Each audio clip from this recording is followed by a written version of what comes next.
bringing back old memories and creating new ones. That's what holiday train displays do this time of year. Local 12's Jeff Hirsh, our resident train guy, introduces us to a teacher who uses his father's old trains to bring the past alive. Imagine looking at a Santa's workshop in Florence, Kentucky. Wow, this is really cool. Imagine being a teacher and taking your students back to when you were a baby.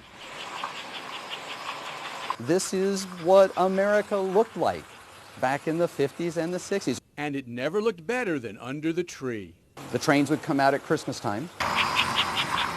Absolutely. When the boxes of trains came out from the storage unit, right, they smelled like Christmas to us. This old electric train set 30 locomotives, 400 freight and passenger cars, thousands of little people and houses on display and in boxes under the board, belonged to Ockerman Middle School teacher Richard Ingraham and his two brothers. The trains originally belonged to Ingraham's father, Eugene, who began collecting them right after he got married. These are American Flyer trains made by Gilbert & Company. Their strongest competitor was the Lionel train. Dad chose these. For the past few years, Ingraham has unboxed the trains at Thanksgiving and set them up in the school library, in part as a tribute to Dad, and in part to introduce today's students to the world before iPhones. I like the swimming pool down there. There's a swimming pool here? It's like a little swimming pool down there. Because it makes it look real.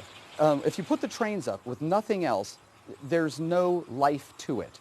But as soon as you start putting out the houses and the roadbed and the trucks and the cars and the little people, the road signs and the trees, right, the lamp posts, the telephone poles, then it comes to life. These absolutely do bring back memories if you're of a certain age. This one is one of my particular favorites, the New Haven Railroad. I grew up there, or near there when I was a kid. I remember seeing these in person. I actually have a shirt with the New Haven Railroad logo. I'm such a train geek, I'm not going to wear it now. But now I get to do what I always wanted to do when I was a kid, and that is be the engineer. Here we go.